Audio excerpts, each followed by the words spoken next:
Hey, what's going on? This is Tony Taylor. Welcome to Leaders Lead Podcast. I'm super excited with this podcast. What we're doing is we're sitting down and we're talking to some amazing leaders across the country.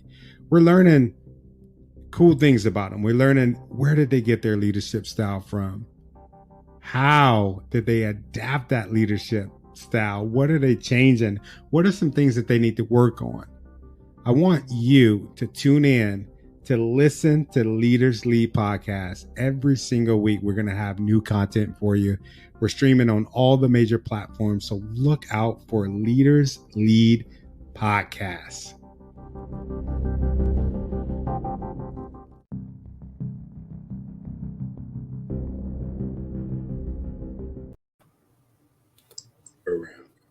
What's happening, brother?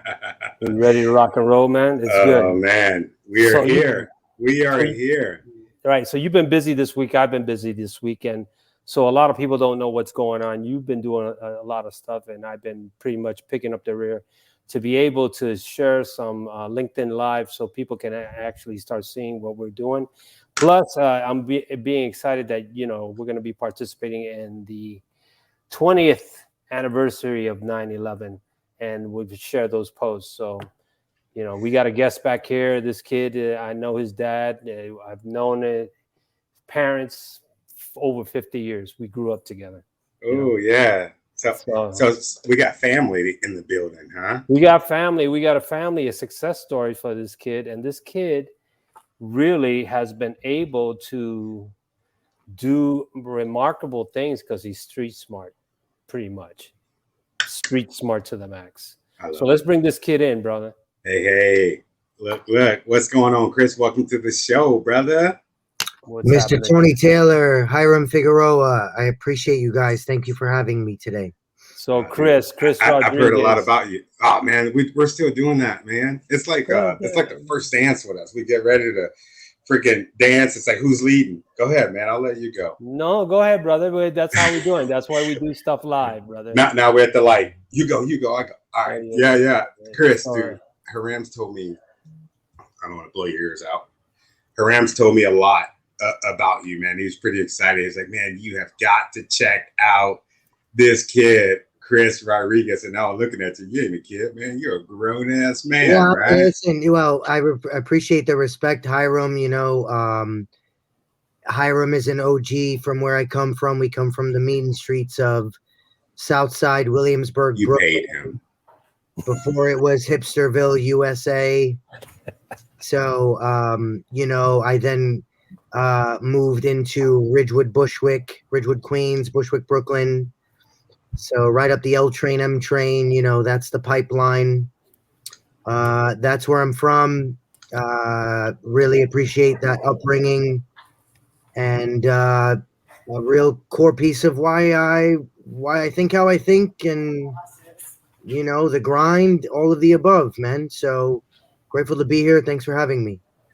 I love that. Did your uncle pay you, man?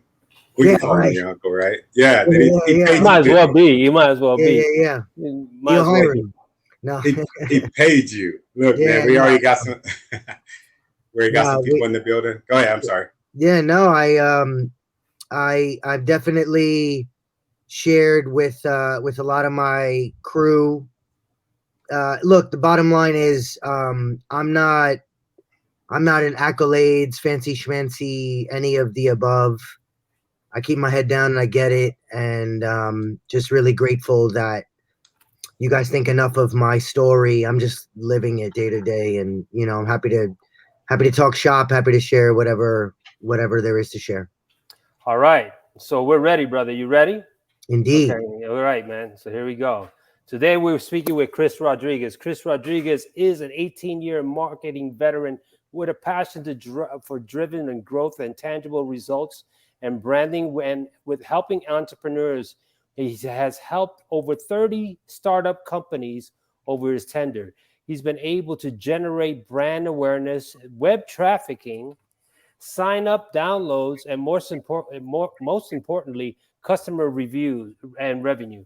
Chris has been able to help grow 3 startup companies with acquisitions as far as Speak, Numpfire, and contractually another startup company called Phone to Action, another startup company called Inc. 500. Contractually, he's been able to he left this position, a positive impact with countless companies and colleagues, and evidently has over 60,000 plus direct LinkedIn followers, has been able to mentor other individuals as well as founders of the companies and the Techstars and General Assemblies and Springboard. Chris has been able to be recognized as the Growth Hacker TV and one of the top 100 subject matter experts in startup growth within the social media. First off, wait a minute, brother. I know this guy and his dad. We go back 50 plus years. I remember when he was a kid, and look at him now. One of the best success stories from a street smart kid from South Brooklyn, right? And East New York. And Brooklyn in the house. So there you go, Tony. You know, look, it sounds so pretty when you recap it. I just one day wrote all of my stuff in a bio, so it sounds so nice when you recap it. But yeah, I mean, the short story is, I started in the music industry, not in tech startups. Learned a lot of what there is about marketing in that vertical and that industry. Email marketing, social media marketing, community development, community management, and was pretty observant about the market. And I saw that, look, I'm sitting here, I'm a music major from a respectable school. I'm in the music industry, in the middle of the road. Let's call it middle class. Like, we ain't Drake over here, right? But like, okay, we're pushing forward. And I just saw that, you know, this is probably not the end path, but the skills are quite transferable. And, you know, I caught my eye on the tech startup market. I'm sure we'll get into some details, but that's the high level. And then I turned around and I said, listen, I just spent like a decade in an industry A. I got a bachelor's degree for industry A, but let me turn around and switch it all up and go into industry B. And I ended up being a 31-year-old rookie in this new industry.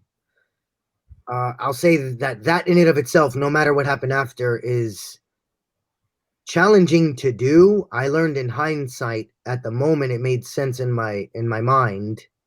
Mm-hmm. In hindsight, it's like, yo, you're gonna just like uproot and leave a decade of X, a decade of a network, a decade of accolades, a decade of learnings. And I did. And I'm very grateful that I made that choice and decision. And I'm now 9 years in, coming up on 10, I think 10, on the startup side of marketing. And, you know, my hypothesis was true.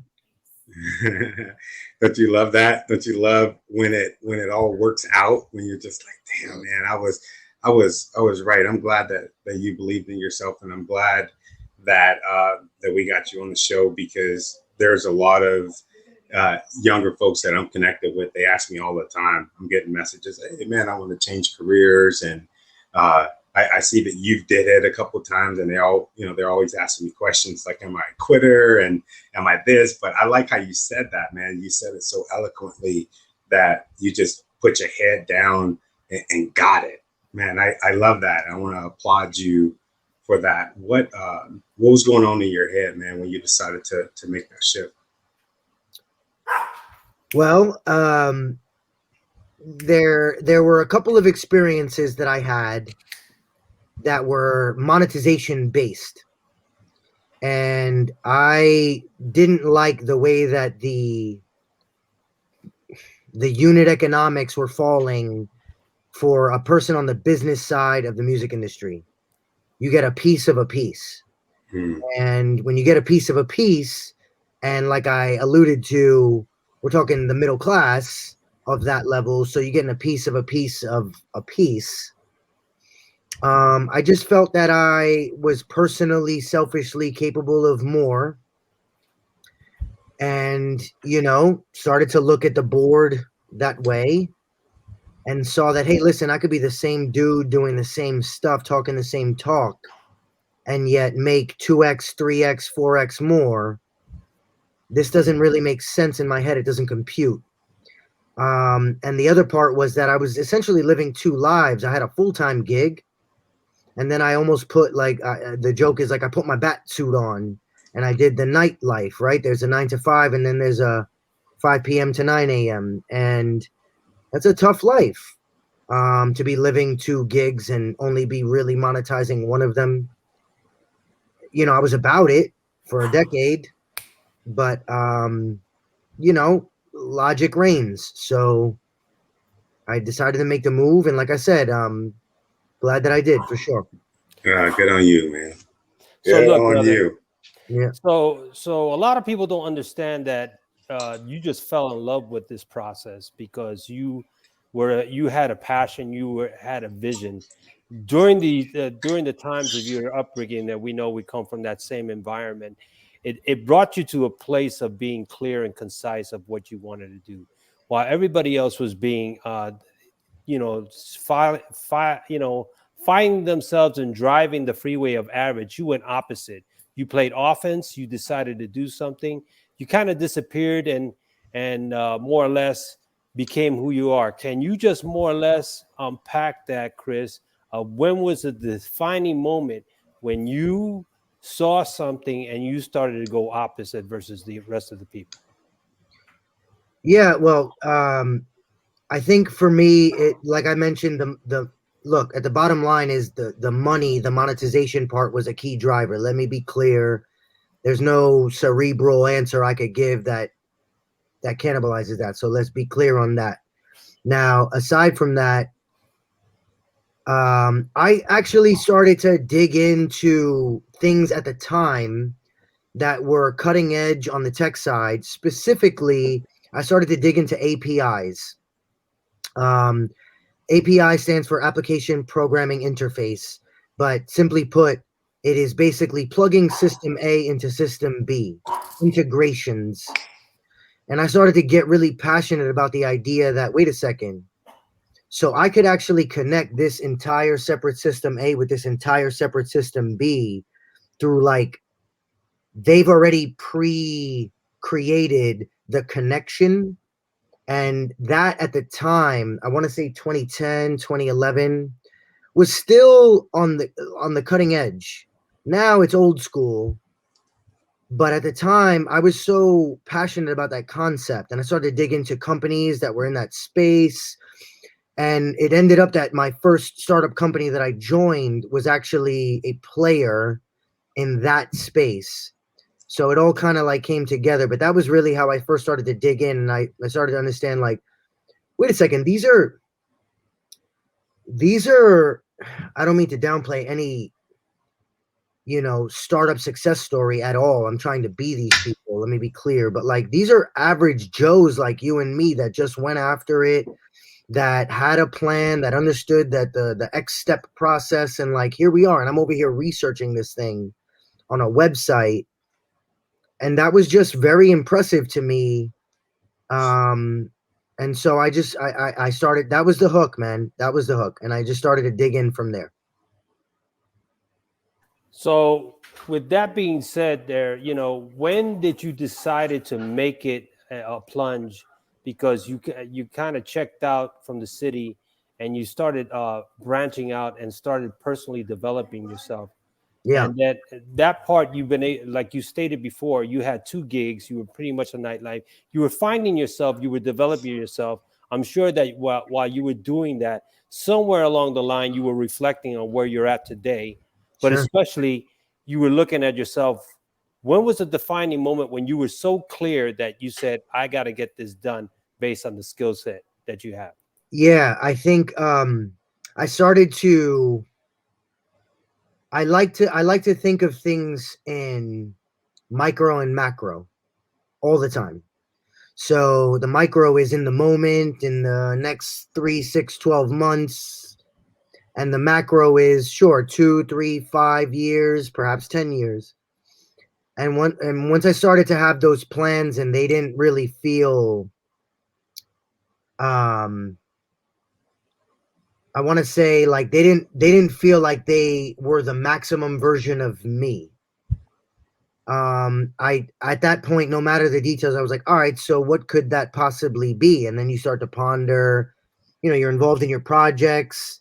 I was involved in many different aspects of music industry. I was involved in talent management.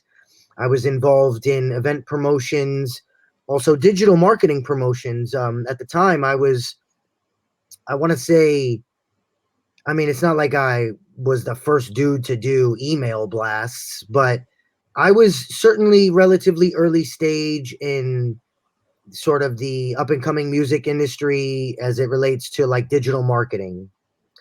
And I just started to find a passion, and I say this with love and respect. I started to find a passion more so for the craft and the art than the individuals and the projects that I was representing. And that's when I really knew, okay, wait a second, like I could do this. And it goes beyond like the crew or the few peeps or the project in front of you. It's like, wait a second, this is a different art, this is a different craft, and I'm kind of nasty at this, so like let me figure this out. And that was the beginnings of it. And then I actually said, okay, now that I feel that way, what is realistic here? You can't just like, yeah, I'm gonna do this. You can't just like upright and decide something. So you need to make a tangible plan. And for me, the tangible plan was, okay, I'm 30 years old. I'm going to just be a rookie in like some other industry. What does that even look like? And so one key chess piece for me was to actually I went to go get a certificate. So not an MBA, not a graduate school, but literally going to get a certificate. And I specifically went to NYU to get a certificate for digital media marketing. And some of the stuff that I learned there, I had already known through the grassroots versions of it, but it was more like, all right, I got this fresh intimacy document, so to speak. And that was really an important chess piece. That was a nice launching pad. And in fact, my hypothesis was correct. Because when I started to go on interviews, guess what? Everybody, oh, you went to NYU, oh, you did this. And like, I had to explain, no, it was a certificate. But yes, this is very recent. This is very fresh. I am very blessed and fortunate to have an amazing bachelor's degree from a top 25 university. So it just compounded on itself. And like I said, I was just trying to play chess, and could have went left, it could have went wrong, and I'm very fortunate that it didn't. You're a really smart dude, Chris. Man, you are a smart dude. I think everybody see the determination and grit inside of you right now. We got a question. Any recommendations? My neighbor wants to change careers into the AI, internet, and or computer world. What do you recommend, brother? Yeah, well, first and foremost, partially what I just shared, which is the idea of fresh market legitimacy. And I chose to go a certificate route at a particular school rather than doing the 2, 3, 4-year version. This was a summer. And I found that at the time, I got the best bang for my buck if I went that route. So that was helpful for me.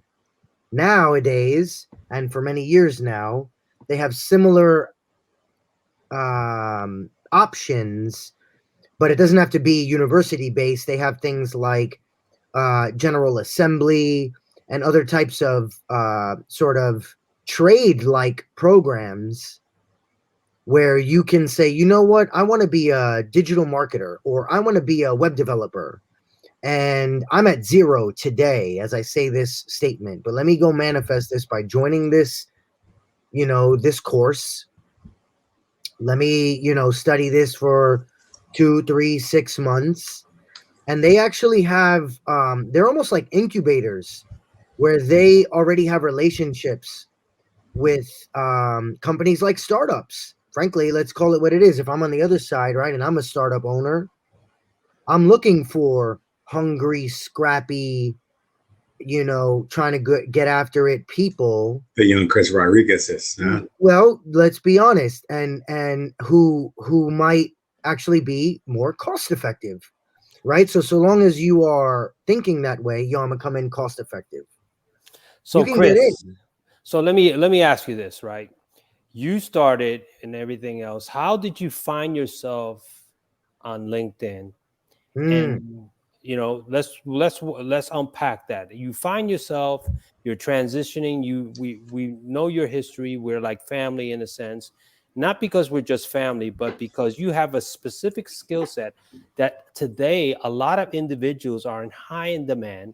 They want to be mentored by people like yourself because you're the pioneers. You've been able to connect the dots in such a fashion that is so easy to explain, but a lot of people have a hard time to comprehend. So let's shift from that particular perspective. And how did you wind up into LinkedIn so you can explain to the viewers, and how were you able to create a direct following based on your knowledge? Can we do that? Yeah, no, this is great. Thank you for bringing this up. So first of all, I'd be remiss if I didn't mention to the Leaders Lead audience that Hiram brings this up in part. He's the lead here. Hiram is an expert at LinkedIn marketing, and so I'm just trying to catch up. Yes, he is. So aside from that, and I've mentioned that to Hiram many times, aside from that, my story of LinkedIn is actually a very real world story. So when I was still in the music game, the first chapter, everything I just told you all, I vividly recall going to a music conference, the ASCAP Music Conference in Los Angeles. And I'm talking about, like any conference, you have booths, right? And often they're humble booths. And I remember vividly going to a booth on this little old company with a banner in front of the table, okay, called LinkedIn. Ooh. Vividly. Wow. And this was maybe 2009, 2010. Yep. Yeah. And I remember stepping. We're talking about like the $700 booths. Exactly. And so think about it this way. So everybody there who is a vendor, like any conference you go to, they have a pitch, they have a spiel, etc. But like, all right, so there's like 40 of them. And I remember stumbling on this LinkedIn booth and being so impressed with the concept that this is, wait a second, this is a social network, but that it's business related. Tell me more. And I remember spending like a good 45 minutes talking to the person at the booth. And I said, I'm signing up right now. I signed up and I started to, be an average user. But there is a persona that I learned on LinkedIn that I didn't know I was fitting that persona, but I found out later that I was that persona.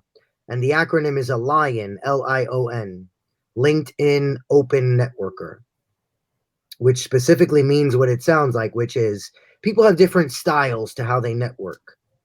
You might be cool, too cool for school in the club, and you're not trying to talk to anybody but like a couple of specific people that you know, and only those people. I was never that guy. I was shaking hands with everybody. I don't care how small or large you were. I'm buying you a drink. Let's talk. So I just took the digital version of that, and I started to accept people with less of a filter and more like, hey, listen, in a future state, there might be some connectivity for us. So, let's connect. And if not, so be it. And if so, amazing. And I took that approach from day one. And the rest of it is history. That is really, like, I've learned over time, there are certain personas, and other people, when they hear what I just said, they might be like, oh, no, I'm not trying to have Johnny Doe and Janie Doe in my network. Nah, I want to keep it tight. I want to keep, okay, God bless you. That's not my style. And as a result, that's why I have that network I have today. I can tell you, though I'm still working on the engagement in LinkedIn, there's plenty of rock stars like yourself, Hiram, who put up posts and gets hundreds, thousands of engagements. That isn't so much my game, but I do use the network for business purposes all the time. Anytime, like I get a lot of intro requests. Right. The chance is because I'm connected to somebody that's worth being connected to. So that's how it's worked out for me. So I love that. Go ahead, bro. Go ahead. Cool. I love that. I love that you connect with everybody. I was just talking to somebody a couple of weeks ago, and he said, "Oh, well, you have all of these connections. You should probably drop some connections and just have them follow you." And I'm just like, dude, that don't make no sense. Like, what's the point? What's the point of that? Like, I don't get it. Like, I'm the same way, man. I want to buy everybody a cup of coffee. What do you think about those people that aren't like that? That they're just like, you know what? I'm only going to connect. There's some people I know that you don't have 10,000 followers, they won't connect with you. Well, look, like I said, everybody's got a different persona. And I think that there's room on this planet for all kinds of different flavors of how one has their style, etc. I respect them all. In fact, as a marketer, I try to know what those persona styles are, how people think, so that I can connect with those people, directly in that way.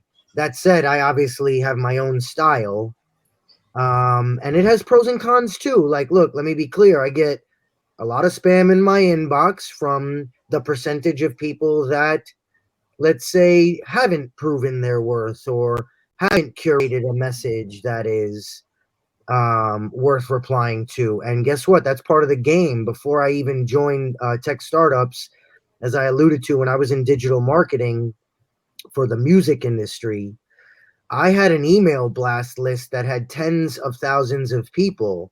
And that was my monetization strategy. I had tastemakers that were on my list. And so guess what? You have to have a tolerance. The same way if you're a personality and you go on a screen and someone starts to poke at the blemishes on your face and this and that, you got to have some tough skin for that, right? And like when you're an email marketer, there's some people who will unsubscribe, no big deal. And there's some people who will tell you about yourself, right? And you just have to like be okay with understanding that there's different pockets of people with different, they might have had a bad day that day. Okay, God bless you. Like, it is what it is. You just have to, if you're trying to be larger, bigger, that's part of the game. And I'm grateful that I learned that lesson a long time ago. You know something, Chris and Tony, we go back. I've been on this thing. I've been on this platform since it first came out. I'll tell you that right now.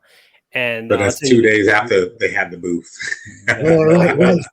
So real quick, I just found it was very professional back in the day.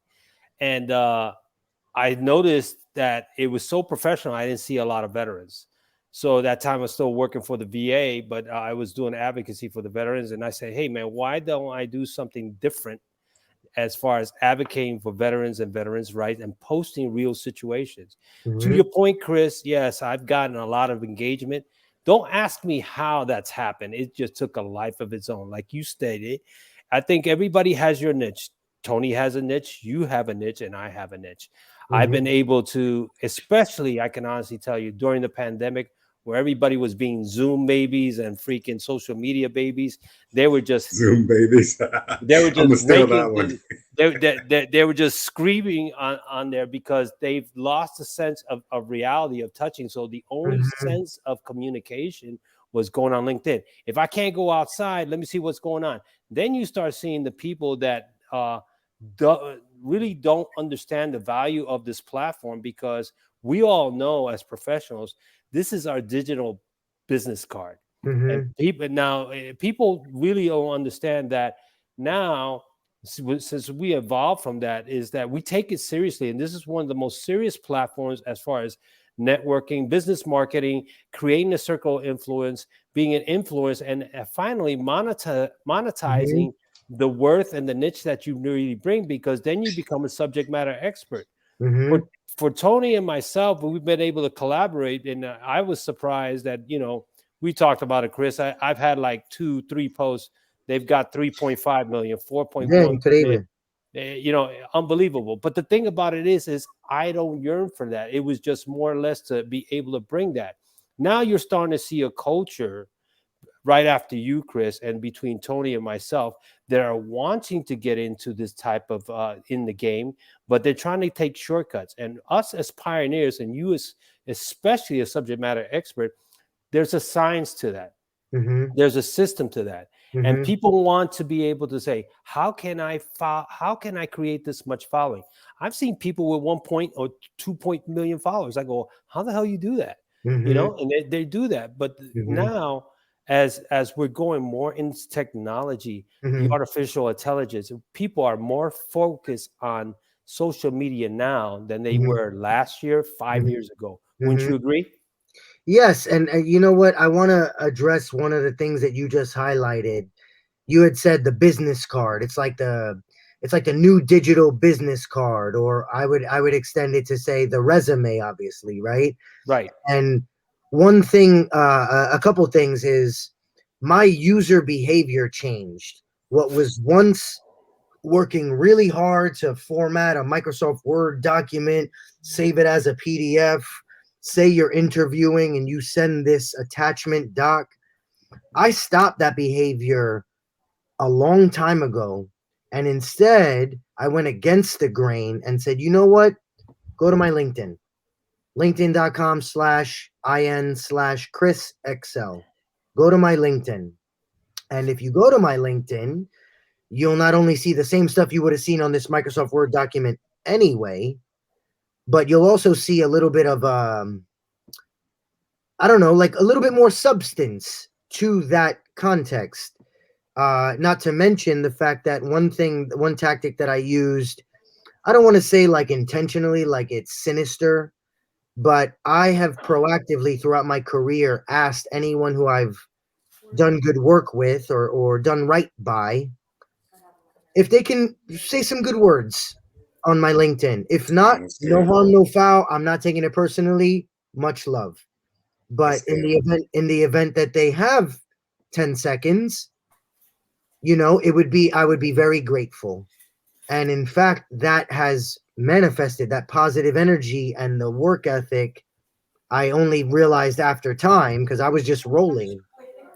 After time, that ended up becoming, oh, wow, like a good amount of amazing people that I genuinely find awesome, amazing people that I have really good relationships with, or have done like that interaction we had was a memory that stays with me even now. Like they took 10 seconds to write some good words. Well, guess what? I didn't realize this and I wasn't planning for this, but that becomes an asset. And so as you accrue these assets, it compounds on itself. It's like a cosign. So imagine you got a cosign from Jay-Z when he was just coming up, and then 15 years later he becomes Jay-Z. Well, you have that cosign from Jay-Z 15 years ago. It accrues value.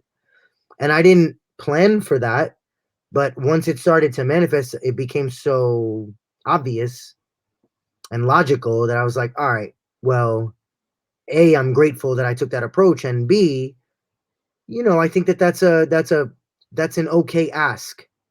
Like, I don't ask for favors. I probably, like, I just told one client of mine over the last decade that I really ever ask for a favor. And I said, I don't ask for favors. I just want you to introduce me to this one guy. That's it. I don't ask for favors. The only thing I said was, hey, if you have some nice words, please leave them here on this document, on this LinkedIn. Next thing you know, I'm grateful to say I have 60 plus LinkedIn recommendations, which I have found to be an outlier.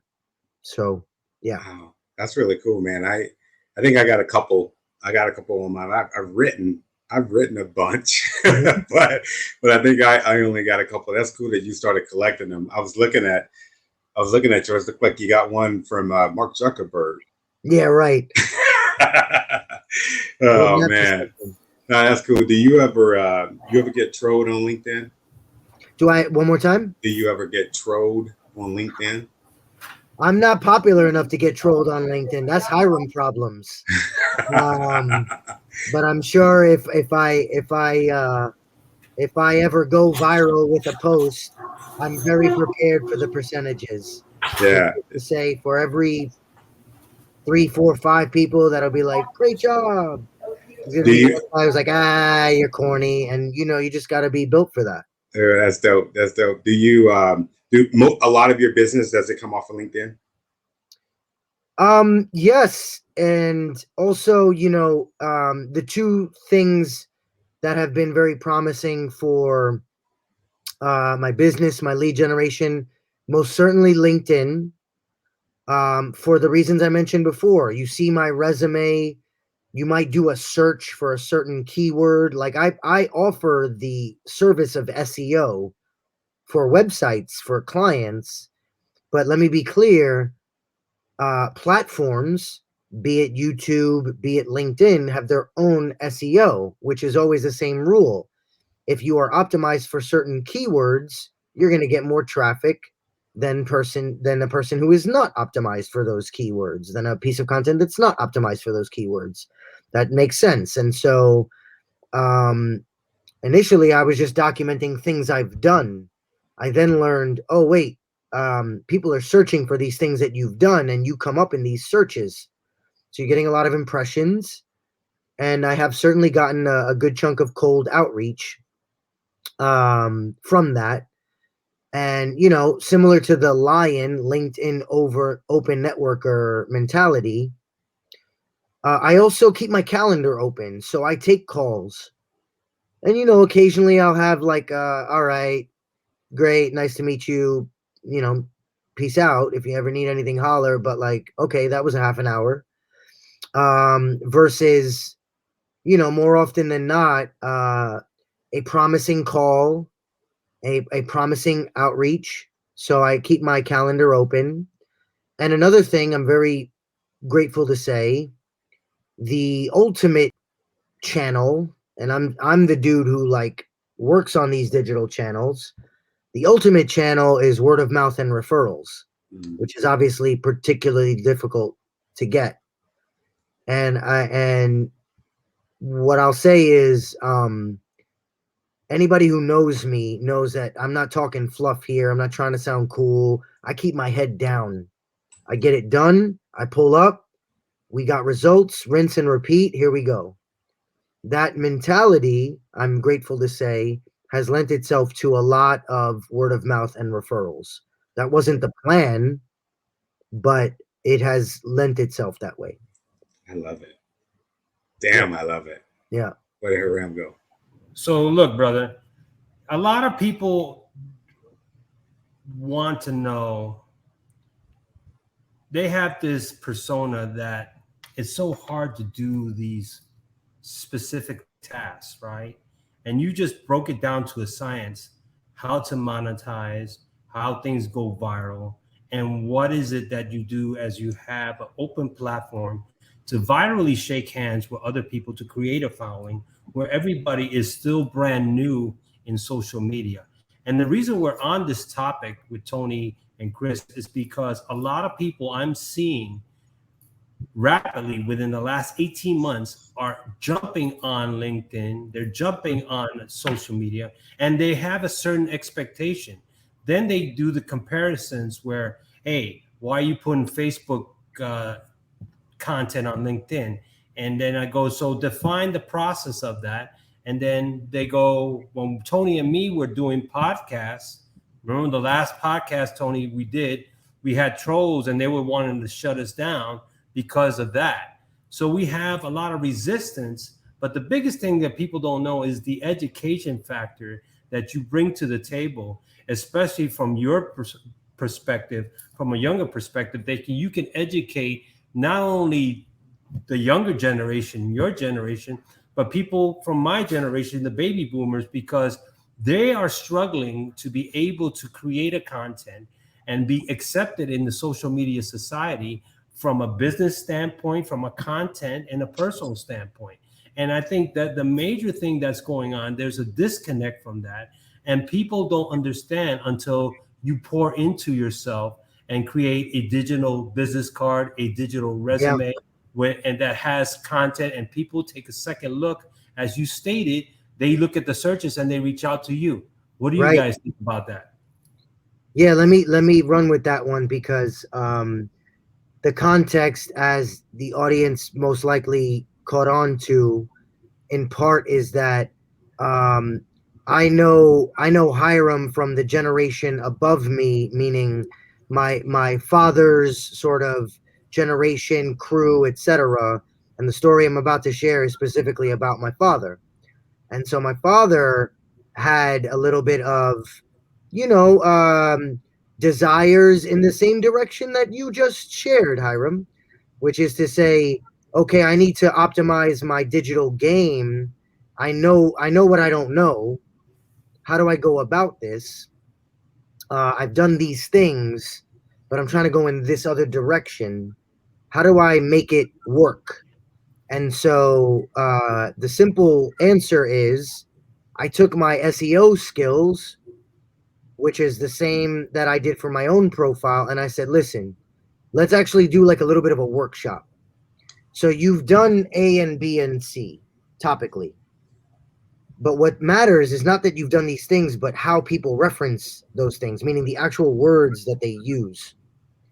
So maybe sometimes people have done certain skills or have certain skills or have done certain tasks that they simply don't refer to it that way. They refer to it differently, abstractly, streetwise, whatever. And I said, look, if you took the same thing that you do, meaning if you were asked this in an interview and you could actually speak to it in detail, almost like a case study, but I'm telling you that they use this word, not that word, then why don't you just change the words to this other direction so you get the visibility and the awareness?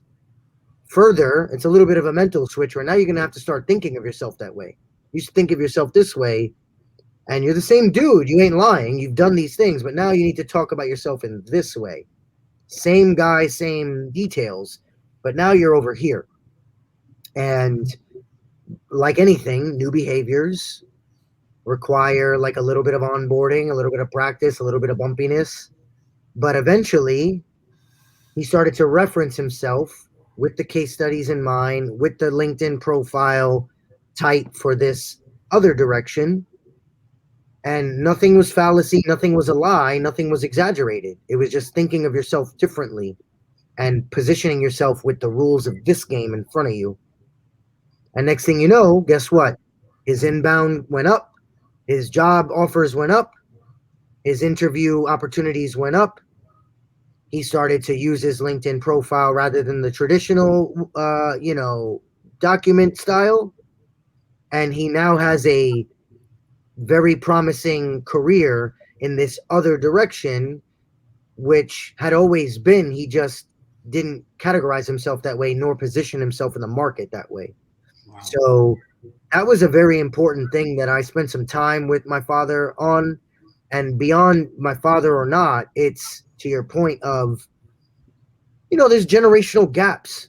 Like, technically, first of all, I'm turning 40 this year. I appreciate you calling me a young buck, but I'm turning 40 this year, bro. I got a few kids. All right. I try to keep myself young, but the idea is doing a good job, bro. Even still, that's a damn good compliment, man. I'm technically a millennial. The first year of millennial is 1981. I'm 81. Oh, yeah. There's a little transition called a Xennial, Xennial. Generation X meets millennial. Right. Yeah. And I just share that because I grew up in this digital mindset, yet I still have that old vibes, old soul, as they say. So I relate to that generation that didn't have that advantage. They didn't grow up with the dial-up modem, that kind of stuff. Yeah, like when we were growing up, because, man, I'm 38, and while we were growing up, I remember being one of the first kids on the block with internet and having AOL, listening to it. Mm-hmm. There it is. You're bing bong, and then next thing you know, like the screen's lit up, you're on, and it was like the best thing. Mm-hmm. Yeah, that's really cool, man. I'm impressed by you, man. I want to, dude. This stuff that you're doing, Are you doing that you did for your father? Are you doing it for anybody else? So it's not like that's a service that I offer. The way I say it, and I should probably be cautious on a public podcast saying this, but like, no, don't use no caution. Go for it, brother. Go for it. For friends and family, like I always say, game is free.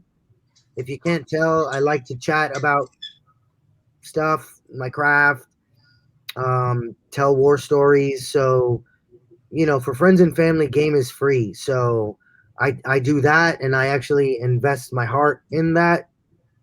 But I don't offer that service or anything like that. But some people have heeded the vibes, heeded the warnings, heeded the advice, and I've seen nothing but positive when people start to like challenge themselves a little bit in this space. Yeah, that's good stuff. So, a lot of people, right, from very much a diverse culture, they're just referencing, and then people don't really understand that this could be a dull subject. But 9 times out of 10, if you think about it, we're behind this freaking screen. On the phone, we talk, smartphone, text, inbox, IM. It's more like people going into like Snapchat or other social media sites. People take it for granted, and then when we talk about business, it becomes dull until it's a necessity. Hey, I'm looking to up my game. Mm-hmm. I'm looking to for people to really catch my eye. And what I can honestly tell you from my experience, when during the pandemic, right, I put myself out open. I had a lot of recruiters come out there. You're expert, you're doing everything else, but they suck. Tony and me talked about that because they overpromise. They look at your freaking profile. Don't tell them what I said about recruiters. Yeah, I know. We're trying to major F-bomb. But here's my point, right? Generation gaps, right? And we're going like this. They look at myself, they say, you do an outstanding job. But guess what? This is what's going on. There's people, my age group, that are suffering from social media age discrimination. Okay. And a lot of factors, because I never thought about that. That's right. Because if you really think about it, the pandemic has changed the game, the work game, the entrepreneurship, capitalism. We're in a form of socialism, and we're in a form that, hey, we're dependent, but we're not dependent. And what's happening is the cost of living and everything else is going up.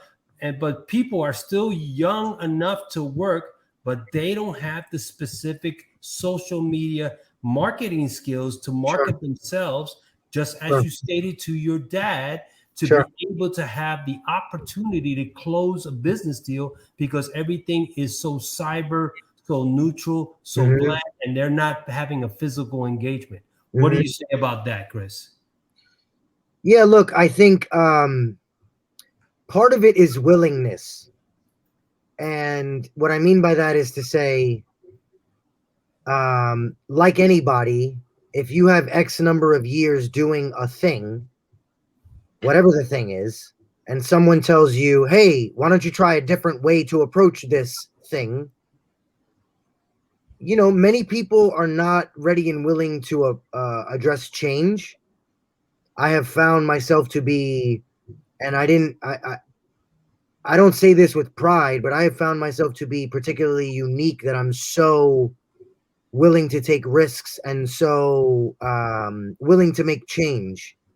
Like, I mean that to say, I wish there were more people who think that way, and I found myself to be a little bit of an outlier there. In my opinion, more people should see very clearly, I'm doing X ain't working, how do I change? Right? The analogy of weight loss. I got an extra, let's say 20, 30 pounds. I've been doing it this way. This way is not working. I need to try a different way. If you're still on this path, what are we going to say here? So as it relates to social media, I think at the end of the day, there are a few key rules. People need to, A, be aware of them. If you're not even aware of the rules, then obviously that's a challenge. So awareness is key. And then B, once made aware, you need to act accordingly. And if you're not willing to act accordingly, then obviously the lack of results that you get, you need to at least be aware that, listen, I was told the game and I'm over here, so obviously I'm not following the game, and therefore that's what happens. Any perception otherwise is kind of silly. So the game is essentially, a couple things that I've mentioned thus far already, which is a little bit of keyword optimization, speaking about yourself in a certain way. And there's also, personal brand. So if I'm out here as, let me just give some examples, Hiram, and some personas that I might mention here might fit people in your feed, even in yours, Tony, right? So you got an OG that might say some random thought in his or her head. Random thought, publish. Did you think about the power of that publish button? Because now you have a whole network of people that have seen that random thought. Were you calculated in that random thought? Most likely not. In the same way how we're all just hanging at the bar and you just say a random thought. Oh, you're the random thought person. Got it. You just say whatever's on your mind. Well, if you're digitally like that, that's a digital footprint. And you start to personify yourself. You talk about silly stuff, you're going to look silly. You talk about controversial stuff, you're going to look controversial. You talk about political stuff, you're going to look like too much caring about politics, right? If you start submitting to online contests that ask you to publish on your page, you're going to look like someone who's foolishly looking things on your page, right? Yeah. We all know these people. And I have been for a long time particularly calculated of what I publish. In fact, I have told many friends and family to equally be careful about what you publish. Not because I say go left and you got to go left. You could go whatever direction you want. Just know that when you're doing that, you're committing to that direction. And you can't renege 3 days, weeks, months, years later. Because best believe, especially in this cancel culture, they will find you. And that's all digitally traced. And, job opportunities, network opportunities are all reliant upon this digital persona. I get people who are in my digital network who tell me how amazing my family is or how awesome my work ethic is. I appreciate you. But the truth is, behind this screen, we've spoken maybe twice in the last decade. But I understand that the calculation of me pressing publish, not in a sinister way, just like nobody publishes every thought they have. Right. Some people do. Mm-hmm. But, so I'm sharing a picture of my wife and children in this awesome event. I'm sharing a picture of this amazing experience I had business-wise. And now you associate me with family and business. That was, I don't want to say again in a sinister way by design, but that was a little bit by design. You don't know that, when we're all hanging out at the bar, I might be the loudest guy making loud jokes. Like, I didn't publish that, right? That's still me. So people need to just be aware of your personal brand. I've had random controversial thoughts. Man, this politician sucks. This politician's amazing. Like, is he really amazing? He's just a dude. Like, I don't press publish on these thoughts. Mm-hmm. So I think that has a lot to do with it. And I think from an OG, older generation perspective, I have sensed that many of those people don't get that. And that is a major blocker to even start the conversation. Yeah, that's good stuff, man. Let's talk about, as we wind down. Yeah. Let's talk about what it is that you do in your current business and how can we reach out to you. Oh, thank you. Yeah. So, as was teased out here, I am a digital marketer by trade. I have a digital marketing agency. It is me and a few rock stars that I associate with. We're growing every day. I'm actively managing multiple clients, predominantly in the tech startup space. And my website is here on the signature here or right here, ixcel.co, the letter I, the word EXCEL.co, not .com. And a lot of my information is there. My bio, people have done right by, a lot of these testimonials, the services I offer. And, just keeping on, man. I'm also on LinkedIn, clearly, given the theme of this chat, so you can always find me there. And I'm looking forward to continuing to keep our heads down and grow this agency. So it's a major success story because we're winding down, right? Yeah. And I can honestly say it's one of the very few success stories from an urban part of New York City that has changed the dynamics, especially now. And I really applaud you for taking the time out to come out here and share your vision and especially share your experience because, I love your dad, and I can honestly say that on public because we go back 50 years. I treat you like family, but I want people to understand that because you're family, you don't have a past because you bring value to the platform, right? I know no other way, guys. So that in itself is, hold on just a minute, I got things going on. That in itself should be able to say that. And, we really appreciate what's going on, Chris. I'm sure you're going to be able to put your stuff out. Can you just tell people real quick, how can they find you and your websites? And we don't have that right there, but, we'll work something out. Yeah, for sure. So again, ixcel.co, right there in the signature. That's the main website. As I mentioned, I'm on LinkedIn. If you look me up on LinkedIn, you'll find Chris Rodriguez, and you will see a cartoon character, an avatar. I generally use the avatar. It's become a bit of a personal brand. I've been using it for even during my music industry days. So that's what you'll see. I know Chris Rodriguez, first name Chris, last name Rodriguez. I mean, there's probably 10,000 of them on this planet, but if you see the one associated with iXL or digital marketing with an avatar, you found the right person. I'm currently based in the Washington, D.C., Virginia area. Yes, native New Yorker, born and raised, Brooklyn and Queens, but have been residing in the D.C., Virginia market for over 5, coming up on 6 years. Living in the burbs, keeping my head down, getting it done. Always willing to come out to any major market.